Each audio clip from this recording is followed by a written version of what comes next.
So, what does it take to really succeed as a life coach today?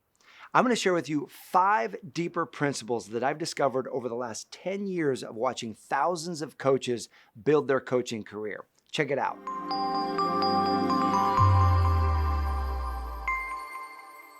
Hey there, my name is Matt Boggs, and I'm the co-founder of the Brave Thinking Institute, where our mission is empowering people to create and live a life they love.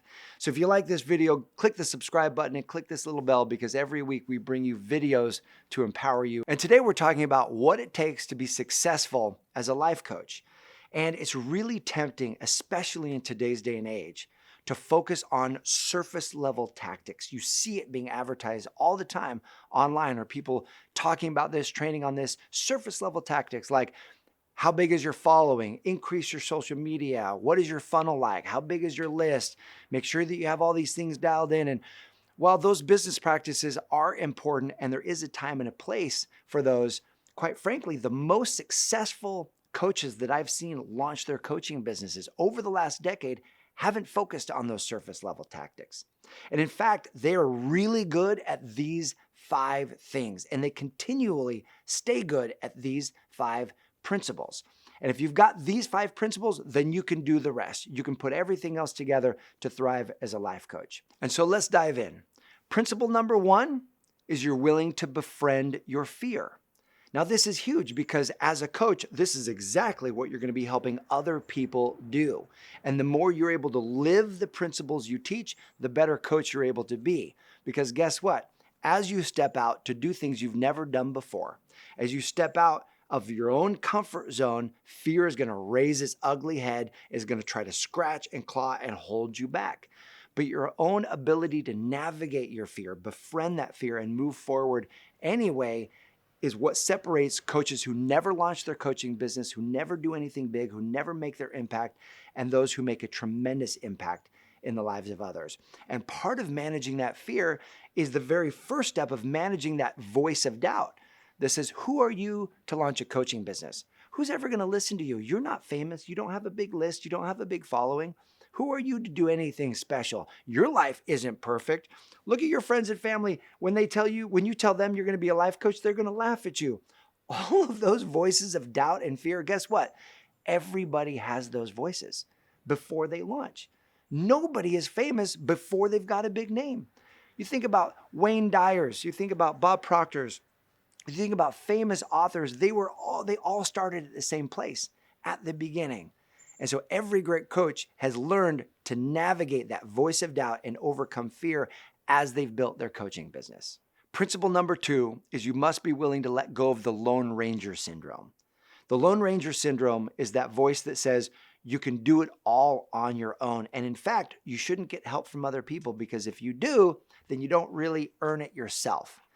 The most successful coaches get help from other people. The most successful coaches have a coach, they have a mentor, and they're plugged into a community. You know, I've had the privilege of training and certifying just under 4,000 coaches over the last 12 years. And I've seen a pattern of this. Coaches get successful, and then they move into a slump. And then they'll get successful again, and then they'll move into a slump. And what happens is it's predictable.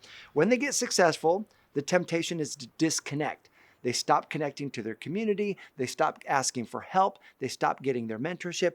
And then slowly they go into a downturn, into a slump. And then when they're in this trough of struggle, what do? They pick up the phone and they're like, help, I'm struggling. Things aren't going well. And they reconnect to their mentorship. They reconnect to their network. They reconnect to their community. Successful coaches have a thriving, successful community that you can plug into. So let go of that Lone Ranger syndrome and allow support into your life. The third principle for creating a successful coaching business is resilience. You've got to be resilient. The most successful coaches I know are the ones who fail the fastest. They're the ones who try things out. It doesn't work. They get up, they try something else. They get up, they try something else. They are incredibly resilient. You've got to have that thick skin. You've got to be resilient to grow your coaching business, because it's like any other business. You're an entrepreneur, and that comes with beautiful benefits, unlimited income potential, the deep feeling of fulfillment. You're doing what you're meant to do, but you've got to have that courage and that resilience to move forward. My very first teleseminar that I did, I had 100 people register for this teleseminar. This was before Zoom, before webinars even existed. And I'm on the phone and I'm watching the numbers and I start my seminar. It's an hour long and I'm teaching away. And about 15 minutes in, the number drops from 100 down to like 80. I'm like, oh man, they must not like this. And I keep teaching and about 30 minutes in, the number drops to 50. I'm like, and I'm starting to sweat. And if you've ever taught or spoken and your mind's having another story going on, it's very difficult to stay focused. And so I'm kind of sweating and I'm thinking, well, they must not really like this class that I'm teaching at all. And this was a promotional class to grow my business. By the end of the hour, I had 11 people on that teleseminar. And I finished the teleseminar and I was just feeling so discouraged and feeling so bad. And then I looked at the settings and I realized that I had myself on mute the entire time. And so imagine the level of embarrassment. I was so embarrassed, but yet relieved at the same time. I was like, wow, so wait a minute. As people were dropping off, we still had like 50 people halfway through the call. They waited for 30 minutes to get this lesson. I was still on hold. Oh my gosh, that's horrible. And 11 people hung up for an hour to hear this lesson. Part of resilience is you've got to find the good that you can take from it and move forward. And so I shook my dust off, picked myself back up, and then got back after it. Did another teleseminar and then another webinar and kept going. And that skill of being resilient is essential for being successful in this industry. Number 4 is you've got to be a lifelong learner.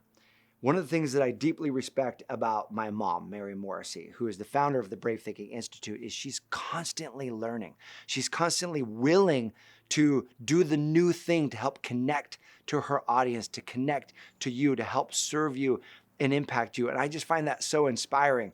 You look at all the greats who have come through the years, people in the personal development industry, great speakers, great coaches, they are always learning, especially things they've already learned. There's an example of this that blew my mind. I was speaking at an event with a lot of big name speakers. There was Les Brown and Jack Canfield, Marcy Shimoff, Reed Tracy, the president of Hay House Publishing, and they're all speaking and they're all sitting in the back of the table. And so I get on stage and I'm speaking and I'm teaching personal development principles, things that these guys not only know, but they teach as well. And I see them in the back table and they're taking more notes than anybody else in the audience on what I'm speaking on. And I remember thinking to myself in that moment, as I'm teaching, how incredible that is as an example. Look, here they are at the top of their game with massive success. And yet the reason they're successful is because they are committed to being learners. Leaders are learners first. And in your coaching business, there are going to be a whole bunch of skills that you will have to learn. You will have to skill up in order to deliver your work to the world, in order to impact more people, in order to grow your business. But if you're willing to be a lifelong learner, if you're willing to learn new skills to impact other people, then that mindset is going to serve you from day one till the end of your career. And the 5th attribute that supports you in success as a life coach is that you care about people. People often underestimate this one, but it's at the core of who you are as a life coach is you care about people.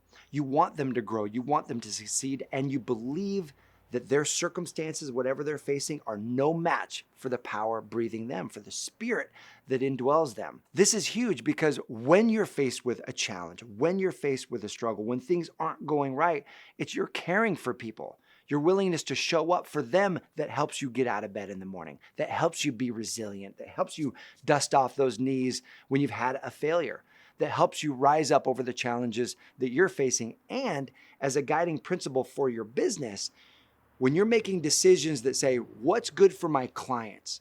What's good for the people I'm serving? What is both good for them and my business? Those decisions always lead you forward. Where people get into trouble is when they start forgetting about that and they think, well, what's good for the bottom line? What's good for me? What's good only for us? You see, universal good means that there's no private good.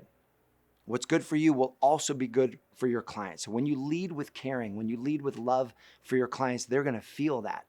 And you can't keep the good from coming into your life when you lead from that place. So my question for you is, what principles have you found really help you succeed in what you're doing? Go ahead and post that in the comment section below and know this, that you are meant for greater success. You're meant for expansion. You're meant to go forward in your life. And when you adopt these 5 principles, they will serve you for many, many years to come. I appreciate you. Thanks for watching. I'll see you soon.